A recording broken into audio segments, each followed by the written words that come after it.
8 years ago, I decided to name this channel Nintendo Land.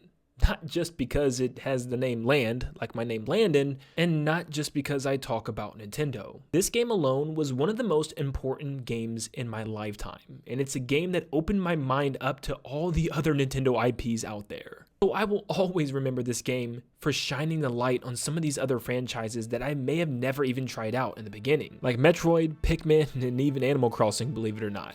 So today, this is a project that I've been working on for a very long time. It's one that I couldn't wait to show you guys. It's something that means a lot to me and something that I wanted to perfect. So today, I give you Nintendo Land 2.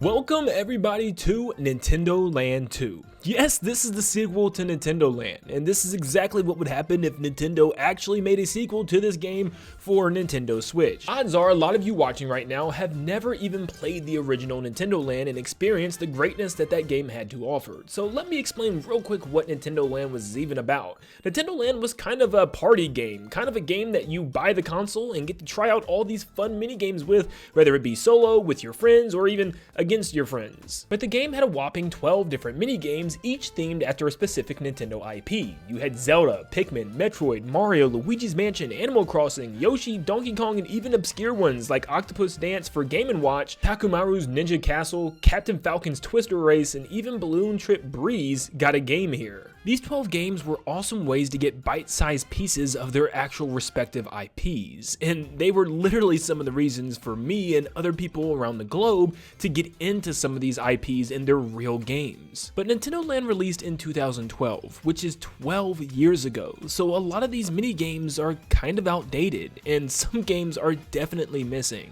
So for Nintendo Land 2, I don't have 12 or 13 or even 14 games for you. I have a whopping 16 different mini games to show off to you today. Similar to the first game, the games will also be separated based on 3 categories: single player, co-op, and multiplayer versus. So let's not waste any more time and dive into the world of Nintendo Land 2.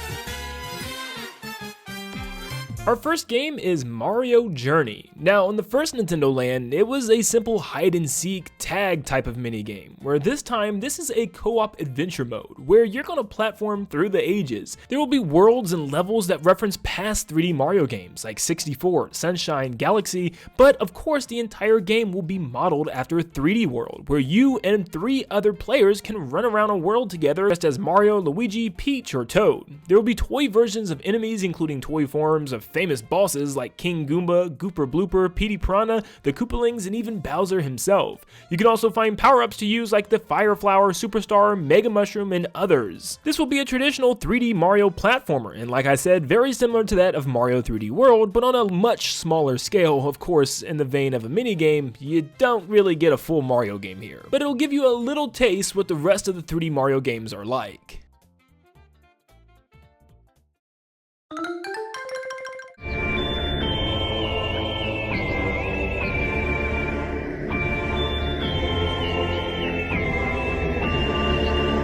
Metroid Venture will be similar to Metroid Blast from the first game. It will be a first-person shooter, but this time it's single-player focus. You will be in the suit of Samus Aran, and the entire time you will be in a first-person Metroid Prime style of view, where you will be on rail missions, meaning that you'll be going from the beginning of the stage to the end in a very linear path, shooting things along your way. Think of the Zelda Battle Quest minigame from the first game, but this time reworked to be a first-person Metroid game. There'll be tons of different missions, but you can't really move too much to the left or to the right, just forward and backward. Or perhaps your character actually moves for you and stops during giant points of battle. Your job is to simply aim around the room and fire, uncovering puzzles and defeating enemies and also large bosses. Each mission can have you working with some type of new abilities, such as the different beams, ice, fire, plasma, or even your regular beam. You'll be able to switch through through visors, fire missiles, and even use the brand new counter maneuver that we've seen in recent 2D installments. You'll also be able to use certain abilities like her grapple beam.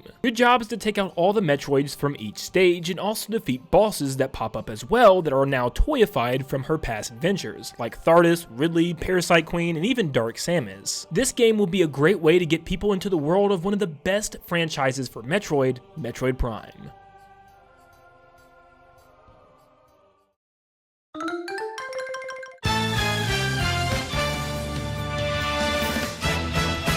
For this minigame, I didn't want to do a traditional Kirby game. Instead, I wanted to do a fun Kirby spin-off. And what fun Kirby spin-off is better than Kirby Air Ride? Yes, with Kirby Star Riders, it will be a direct throwback to Kirby Air Ride on the GameCube.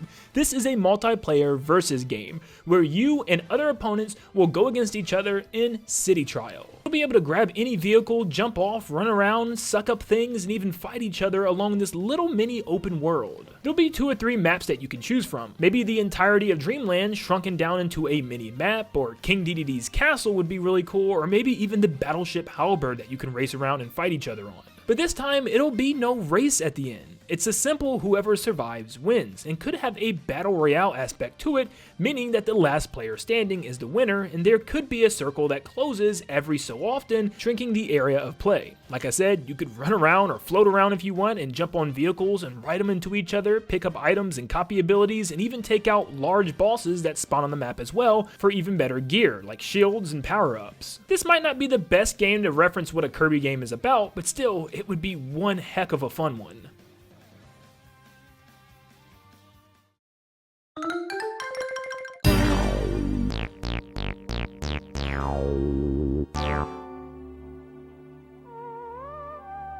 Back with another multiplayer game, we have Luigi's Hide and Seek Mansion. Now, this is going to be very similar to Luigi's Ghost Mansion from the first Nintendo Land, but there's a difference here. I wanted to really dive into the hide and seek aspect, actually allowing people to hide in various different things around a mansion. Now, of course, for this being a mini game in a full game, this is not going to be a gigantic mansion. There'll be 3 to 4 mini mansions with different layouts and different floors that you can go on, but on a smaller scale. Think of this as extreme freeze tag mixed with prop hunt, where one player playing as Luigi will have to find the other players that are ghosts hiding in different objects around the house. Once the ghost is found, you can run away, but not very fast. You can try to fight off by throwing a couple of punches or even throwing things like banana peels in order to obstruct Luigi from sucking you up into the vacuum cleaner, but yes, you're not completely out just because you've been found. Like I said with the prop hunt idea, as a ghost, you can actually hide in plates, silverware, tables, chairs, pretty much anything that you can find in the mansion,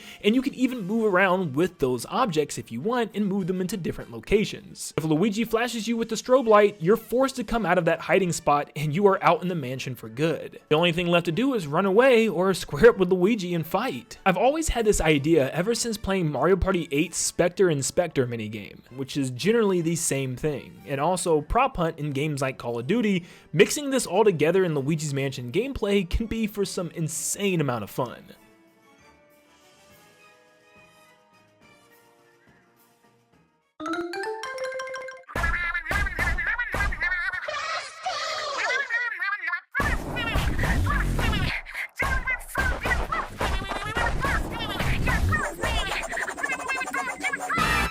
Next up we have Splatoon Agents, which is going to be a co-op adventure game where you and 3 other players get to pick your weapons and go out on a battle against the Octarian forces. Think of this game as a roguelike tower defense game, kind of like Side Order combined with Salmon Run, where there will be waves of enemies rushing toward you, and it's you and your crew's job to take them out by also completing some type of objective, either moving the 8-ball to the goal, protecting a specific zone, or all teaming up on one giant boss battle. But all the Octarian forces will be toy-like in the Nintendo Land fashion, as you have to break them apart piece by piece. Imagine a bunch of little Octarian robots rushing toward you and your squad. It won't just be area defense, however. There will be some missions structured after Splatoon 3's campaign and even the Octo expansion, where you have to actually make your way to the goal doing some specific tasks, but each member of your team has to help as well. So think of a little melting pot of all the Splatoon campaigns that we've had up until now, but this time able to play them co-op with multiple players.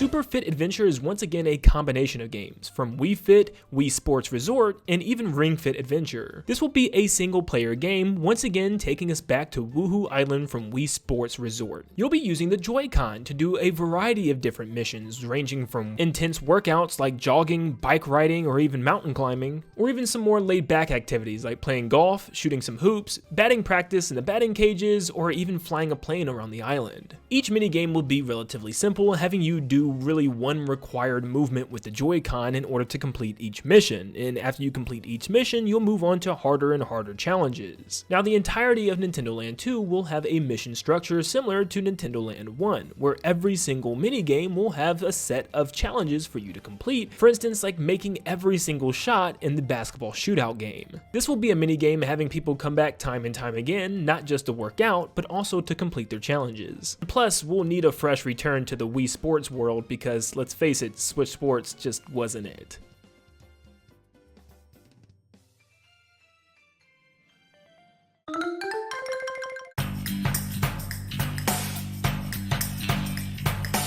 Yoshi's Egg Battle will take the form of Yoshi's Crafted World, pretty much placing you on a kid's arts and craft table inside of the kid's bedroom. This is a multiplayer 1v1 game, where it's your job to build yourself a fort, and the opponent builds themselves a fort as well, based off of the arts and crafts materials that's on the table. You'll quickly drag and drop things across the battlefield in order to give yourself cover and build your own base before the time is up. I can see this being done with maybe a Kamek character that's playable for both sides, where you have to use his magic wand to build your base. Once the timer is up, you get to play as your Yoshi character, and then grab eggs on the battlefield and chuck them at the opponent's base. You can knock down pieces of their base, but it's your job to hit them with the egg a total of 3 times. I could see this mode working in both 2D or 3D. Obviously 2D would be more along the lines of games that we've seen in the past like Pocket Tanks, but honestly I think something more 3D where you're throwing the egg into the background similar to the way you do in Crafted World could be really cool. And it reminds me a lot of Fortnite's 50v50 mode, where each team would build this giant base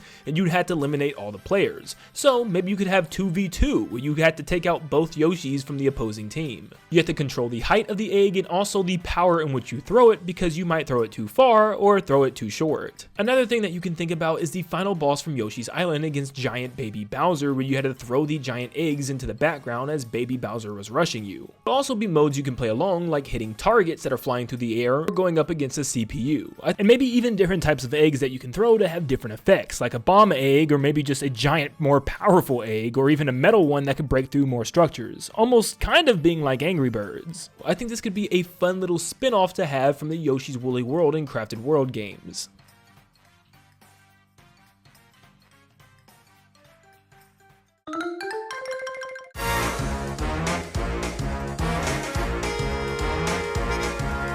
Next up, we have Donkey Kong's platforming Peril. This will be a single player game that focuses on small 2D platforming levels, but most if not every single level is going to be based off of some type of gimmick to get to the end, which means in almost every single level you'll be in some type of vehicle to reach the end. There's minecart missions where you have to ride the rails and jump at the right time. There's both horizontal and vertical rocket barrel missions as well, or maybe tricky missions where you have to bounce on tires to cross large gaps, or you have to time your blast barrels in order to shoot to the next one without taking damage. Some of these missions can be relatively short. Instead of just getting to the end, maybe you have to collect all the bananas on screen, or maybe there's a hidden puzzle piece somewhere and they give you a small area to roam, which means you can go forward or backward in the stage, combing it over looking for that puzzle piece. There could also be missions that bring back the past animal buddies, or maybe even allows you to just simply play as toy versions of the animal buddies, like ramming through enemies and structures with Rambi on the ground or underwater, using Unguard to slam and ram into enemies. There's so many amazing and fun 2D platforming challenges that you could probably come up with Donkey Kong without even having to use Donkey Kong's main moveset. Just using the different vehicles and animal buddies throughout the series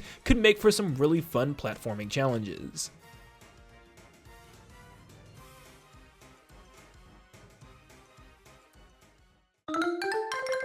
Hey there, I hope you guys are enjoying the video so far, and if you are enjoying the video, make sure you leave a like and subscribe. It helps out so much. Just the last video, you guys got us over 100 brand new subscribers, and I know this video can definitely do a lot more. So if you're not subscribed yet, feel free to do so. But I appreciate every single one of you, and back to the video.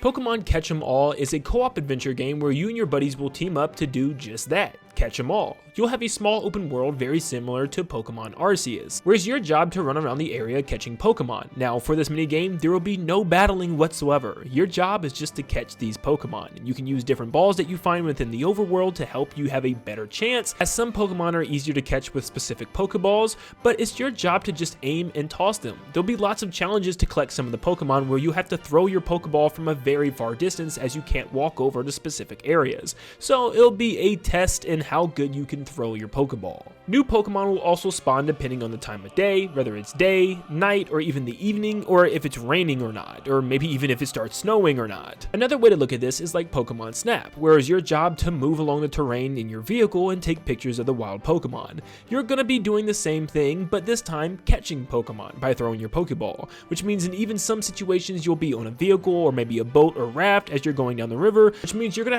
have a well-timed Pokeball toss. Now, this is a mode that you can jump in and play anytime in your progress saves. It's just a slow moving open world game, but of course for Nintendo Land, this will be a very small open world, but you can explore it at your own leisure, find secrets, and like I said, different Pokeballs, and catch Pokemon until you complete your decks. But do not worry, there'll be side modes where maybe you have to catch more Pokemon than your opponent, or maybe even being able to jump back into the world and catch any Pokemon that you want, especially now that after you completed the game, more shiny Pokemon will pop up, so that way you can do a little shiny hunt within this small open world. But I think this is the best way to go with Pokemon right now, as so many people love the open aspect of Pokemon Arceus.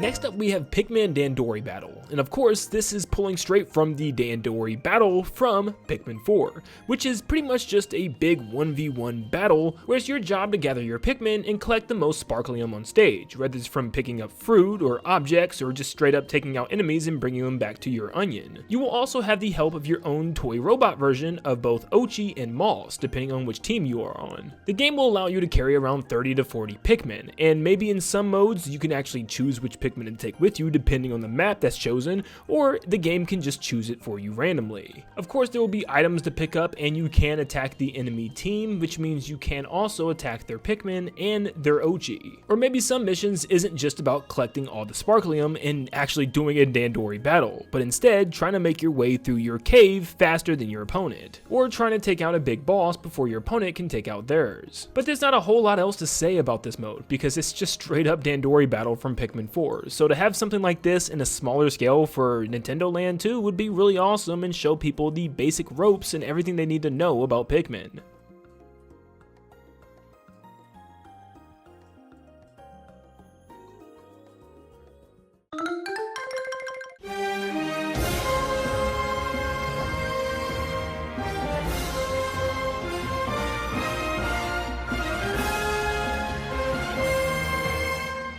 Next up we have another co-op multiplayer game with the Legend of Zelda Zonai Battle. Now this is going to be all about Tears of the Kingdom and constructing your own Zonai device or machine in order to take out enemies. Think of this like a giant robot fighting arena, something similar to Real Steel, where one player actually builds the construction and the other player actually controls it. So yes, this will be a two-player game. So the first player can have access to a large array of Zonai devices, pretty much everything that we get in Tears of the Kingdom. They'll all be laid out to you before each round, and it's your job to use all the tools in order to construct an ultimate device. This will be a lot more streamlined and more drag and drop and move around with a cursor, instead of it being all accessed through Link in his hand like in Tears of the Kingdom, so making this a lot easier as a small minigame for Nintendo Land 2. But the second player, once the object is constructed, will be able to control it and fight off hordes of enemies like Moblins, Lizalfos, and yes, even Lynels. And not every single mission will be about battling enemies in this giant robo arena. Instead, there might be challenges where you have to build a vehicle to travel across the ground fast, like a really fast car or a fast plane in the sky, or maybe even a boat on water. Or maybe a mission where one player has to construct a vehicle and the other player has to drive it carrying a Korok to the other side of the river or something. There'll be lots of different levels and challenges to complete, including a gauntlet mode, which actually has you surviving as long as you possibly can. Thankfully, Nintendo Land 1 gave us a more accurate version of Zelda with Battle Quest, where with Nintendo Land 2, it's all about building from Tears of the Kingdom.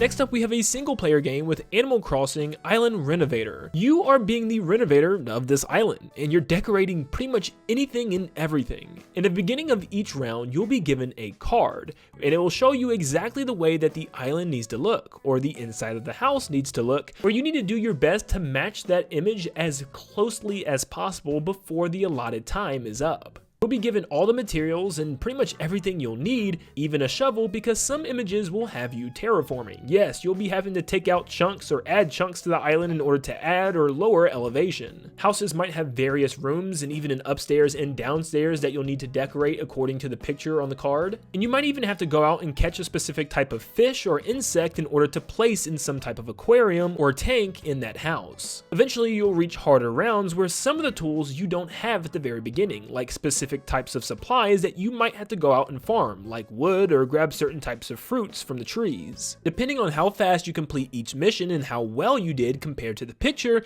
you'll get a 3-star rating at the end of each mission. At the end of the day, Animal Crossing is about designing and decorating, whether it be your island or the interior of your house or other villagers' houses on the island, so I think this game would be a perfect way to drop you into the world of Animal Crossing.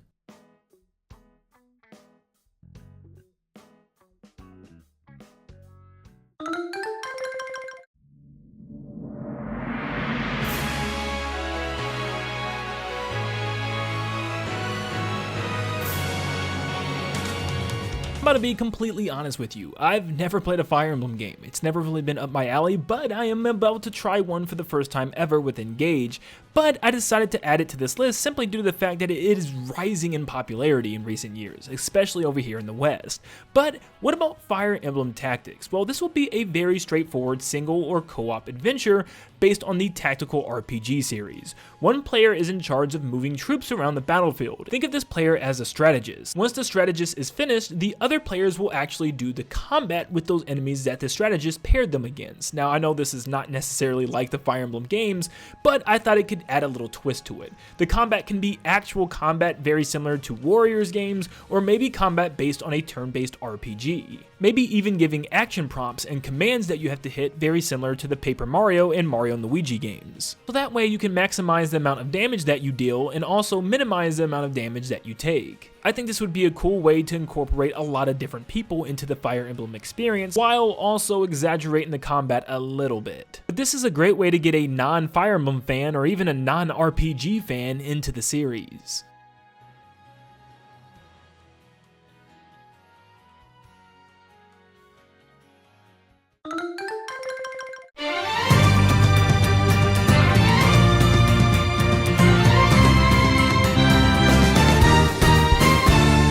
While we're on games that I've never played, yes, let's add Xenoblade Chronicles to the list, but once again, I am planning on changing that soon. But let's talk about what I think they should actually do to invite new players. One thing that I've been told is that the combat is fun but takes a very long time to get used to, so why not base this game on the combat of Xenoblade but in a fun Nintendo Land style? Yes, I'm talking about rhythm fighting. In Art of the Monado, you'll be fighting bosses and waves of enemies, but to the beat of the music. This will be similar to Zelda Battle Quest, where you'll actually play as Shulk in the single player adventure. Instead of slashing your sword every which way randomly by throwing your arm around the room, this time it'll be more strategic. You'll have to watch for the enemy attacks and also listen to the music to know when to dodge and when to attack at the right time according to the beat. You'll also need to change your Monado arts to the various different colors depending on what's going on in battle. Something else I got this idea from is Hi-Fi Rush, where it's essentially the same thing, where you're fighting in combat but it's based on the music that's actually playing, so you have to fight on beat. And it's something that I think would translate really cool and be a cool twist to the battle system of Xenoblade Chronicles, and also a nice easy way to ease people into the world of Xenoblade.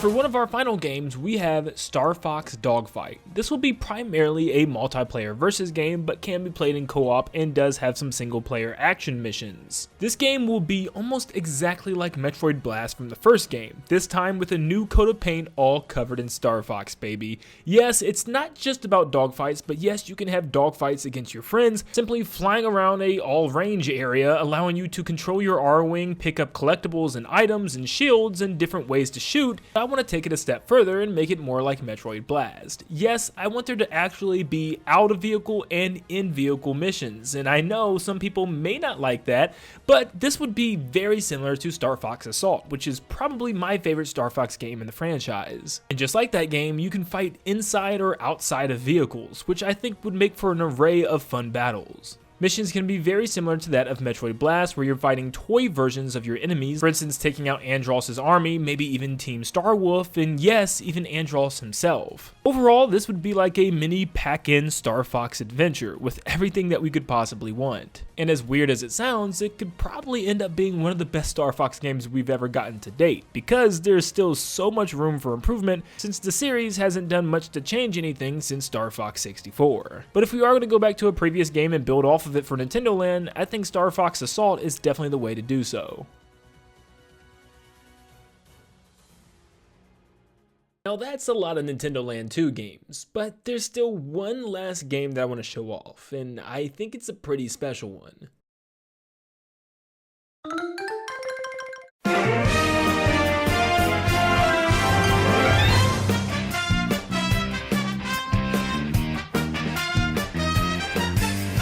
Last but not least, we have Nintendo Kart as our final game. Without a doubt, Mario Kart is one of Nintendo's top 5 biggest franchises, so it has to be in Nintendo Land 2 in some capacity. So that's why I decided to combine all of these games and give it the title Nintendo Kart. This minigame is special because it actually interacts with every other minigame in Nintendo Land 2. You can unlock carts, characters, and all types of things from playing the other minigames. Yes, you can actually use characters from those respective games or dress up as characters from those respective games, along with carts that are based off of those characters and franchises as well. This is going to be a very simplistic Mario Kart game, and I'm thinking more along the lines of Mario Kart 7, where you still have flying in underwater areas, but for the most part, there's no crazy gimmicks or anything like that. You're literally just driving and drifting through tracks. There will be 15 tracks within this Mario Kart minigame, one based off of each minigame that's in the game, giving us a total of 15. The items in Nintendo Kart are also based off of the various different franchises and not just Mario, which means you can get some crazy things based on the type of game. Did I come up with an item for every single game?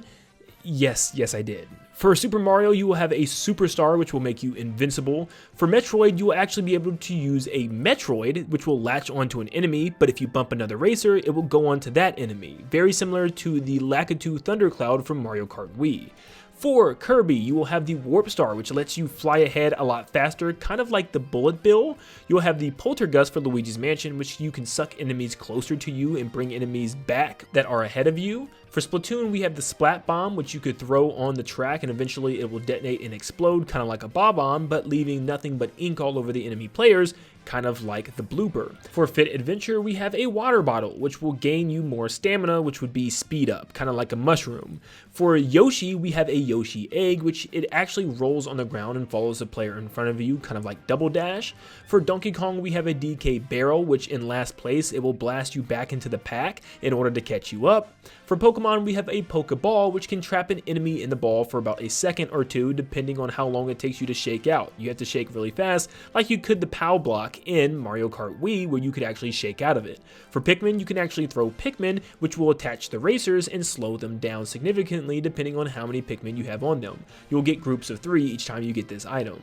For Animal Crossing, we have furniture. Yes, you can literally leave random furniture like chairs or tables or even couches on the track, depending on what you get, kind of like banana peels, and if you bump into them, you'll take damage and spin out for a quick second. For Fire Emblem, you can use a bow, which shoots arrows straight ahead of you in a single straight line. I really didn't know what else to pull from Fire Emblem from Mario Kart, so please excuse me for that one. For Xenoblade, we have Monado Arts, which will be random status effects that will grant you speed, extra shield, like invincibility, or maybe make you more heavyweight to bump other carts, making you more powerful.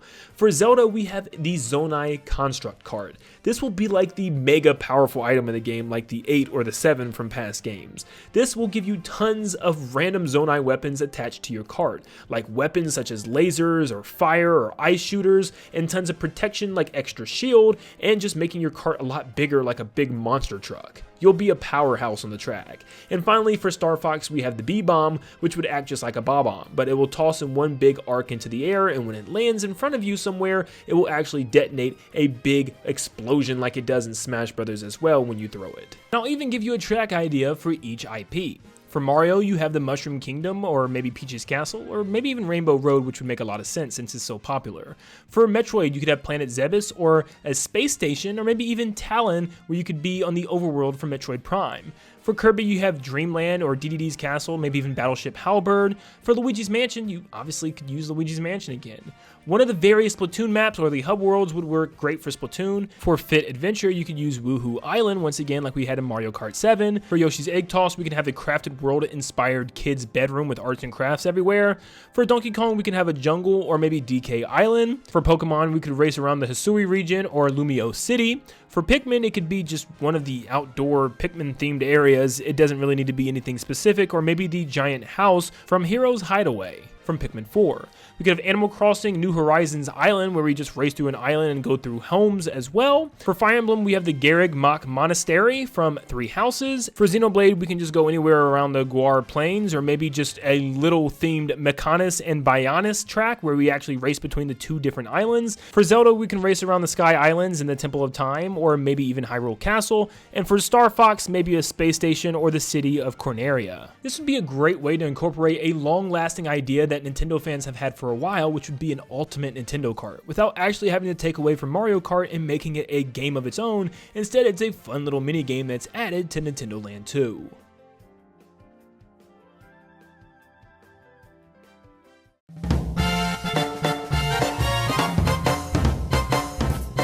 And those are all the 16 games that would be included in Nintendo Land 2. This project is something that I've wanted to do ever since I made the channel. I love Nintendo Land 1, and it's something that I really want to see actually replicated again, but this time with newer hardware like the Nintendo Switch or even the upcoming Switch 2.